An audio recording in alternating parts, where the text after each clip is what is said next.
Are you drinking your water? Hope you are. I like what Google Stadia is doing so far, I really do, but I'm worried about some things, specifically its lack of any stated long-term direction. So I want to talk about a few of my concerns, and maybe, just maybe, you lovely people out there can tell me in the comments below that I'm way wrong and that there's nothing to be worried about. Or I guess you could add a bunch of worries to my list, but you wouldn't do that, right? I called you lovely people, okay? That's gotta count for something.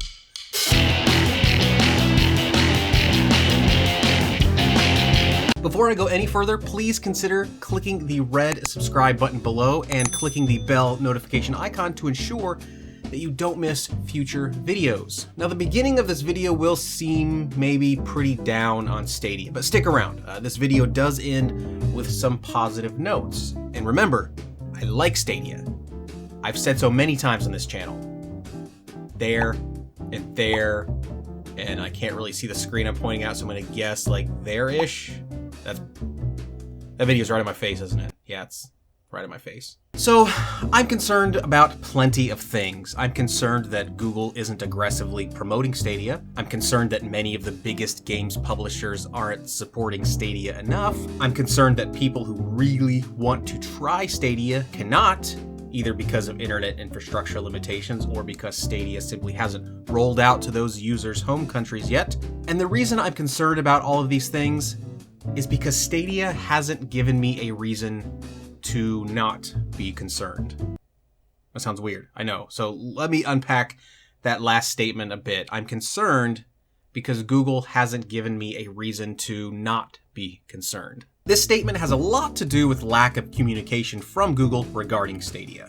Now sure, there's an official Stadia community blog that gets updated often enough, but those updates are almost entirely about games that are coming to the platform. The links on the Explore section of the Stadia app, a place Stadia fans like me have ready access to, those links have been the exact same for 10 months since launch. So what am I asking for? What is it that Stadia could do to show me that I don't need to be concerned about Stadia? And to be clear, I'm not concerned about how long Stadia will last as a platform. I think they will be around for a very long time. I'm concerned about the direction and future plans of the platform, or rather, I'm concerned that I, nor any of you other Stadia players out there, know the direction and future plans for the platform. I want Stadia's communications to be both more frequent and to be about more than game releases.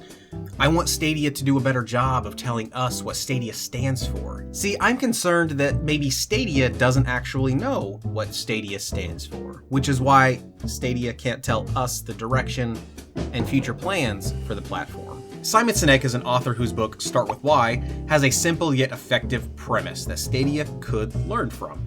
He says, people don't buy what you do, they buy why you do it. Now what this basically means is that a company needs to have a purpose, a set of values, something that they can speak to by way of their products. Now as a side note, I know PlayStation, Xbox, and Stadia aren't individual companies themselves, but the concept still applies. If someone asks why I like PlayStation, I can say, because Sony Worldwide Studios believes in the power of video games to explore narratives that are emotionally dense and fulfilling.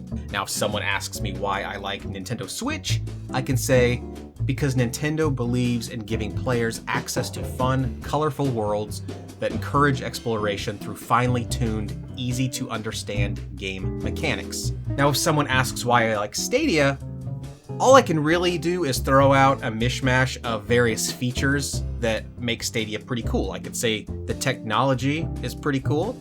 I could say the ease of use is pretty great. I could say I like being able to jump into a game without downloading stuff. That's kind of cool. But those disparate features aren't a very compelling purpose. They can't be easily packaged within a single ethos or single marketing statement or a single purpose statement to tell users what exactly Stadia believes in. The problem is, as I see it anyway, that there's no true brand identity for us Stadia players to rally behind. Now, I'm not suggesting that Stadia needs an Aloy or a Mario, though it is true that a mascot makes a brand's purpose easier to market. After all, it's no coincidence that Super Mario Bros., starring Mario, who is a colorful, fun, easily controllable character, practically originated the concept of the fun, colorful world that encourages exploration through finely tuned, easy to understand game mechanics. But this video isn't about mascots, though I think it would be kind of cool for us to try to come up with a Stadia mascot. Do that in the comments below. That'd be fun. Maybe all of my concern boils down to simple confusion. I'm confused about what Stadia wants to be, and that concerns me. As a willing, excited consumer, I shouldn't be confused, and that's a failure of Stadia. Now, don't click the thumbs down button yet or leave an angry comment. Save your energy. Remember, I said there's positive things coming at the end of this video, and I usually don't lie. Usually. Except maybe right now. No, not right now. Let me go back to my specific concerns that I mentioned at the beginning of this video and talk about how Stadia's lack of purpose exposes those concerns. So I mentioned that I'm concerned that Google isn't aggressively promoting Stadia. Now, if Stadia had a public mission statement that addressed their plans for expansion in some way, I wouldn't be concerned. For example, let's imagine that I went to the About page at stadia.google.com and I read the following statement. Stadia believes that gamers deserve a quality streaming service that works seamlessly across any screen. Now, if I read that, I wouldn't care as much about Stadia's lack of promotional efforts because I would understand that a large user base isn't part of the Stadia purpose. Quality streaming service and across any screen are ideas that probably take a lot of time. Having tons of users might complicate those efforts. And what's important here is that even though that purpose that I just read isn't actually Stadia's purpose, you could read that and think, I guess that could be Stadia, sure. But there are other things that could be Stadia as well. So let's do that. Let's imagine that on the About page of Google Stadia, it instead read, Stadia believes in giving everyone the freedom to play games on any device without the need for complicated and expensive consoles. In this case, I would absolutely be concerned about the lack of promotional efforts. Promotion and access in more countries is necessary in order to honor the word everyone. And like the first made-up purpose, that also kinda sounds like it could be Stadia, right? But they're two opposing ideas, they're two opposing concepts. I think Stadia needs to figure that out and inform us, the users, a little bit more explicitly. Now, I also mentioned that I'm concerned about the lack of big publisher support for Stadia. Now, maybe Stadia's purpose is to showcase independent developers. I don't know. Stadia hasn't told me, nor with less than 100 games on the platform has Stadia yet been able to definitively show me. I'm not saying that Stadia needs a written mission statement or purpose statement. Lots of companies don't explicitly state their purpose. But without the same depth of history as its competitors, I believe Stadia could really benefit from being explicit here. Stadia is still new, which means it is in a unique position to build its marketing beats around a purpose. The fact that Stadia doesn't seem interested in a purpose or even a mission statement, it does concern me a little bit. But let's get to the positive things. Finally, see, I told you they were coming. I mentioned that Stadia is new. Google has never attempted a gaming service like Stadia. In its first 6 months of existence, Stadia had reached 1 million app installs. Comparatively, in the Famicom's first year of existence, it sold 2.5 million units, which averages out to just a bit more than Stadia. Another example, the original PlayStation didn't reach 1 million console sales until 9 months into its life. And then, of course, the original Xbox sold over 1 million consoles in its first 3 weeks of existence. Ignoring that Xbox outlier, Stadia seems to be holding its own so far. It's also probably very important for me to say that I don't know exactly how Stadia calculates the active user count from app installs, and I also know that comparing console sales to users isn't a perfect comparison, but I did it anyway. I didn't say this good news was going to be based entirely on, rigorous data collection. I also think there's an opportunity for Stadia players to help cultivate the purpose. Sometimes brands don't really know who they are until after their consumers have told them who they are. Not every brand has the foresight to create a purpose before they start marketing. There's room today for Stadia players, you and me, to engage with Stadia on Twitter, on Reddit, and in the official blog. There's room right now to tell Stadia what you like, what you don't like, what you hope will happen with Stadia, and especially what you don't want to see happen with Stadia. If Stadia doesn't know what it should be, but we do, well then let's tell them. I guess that's your homework. We all love homework, right?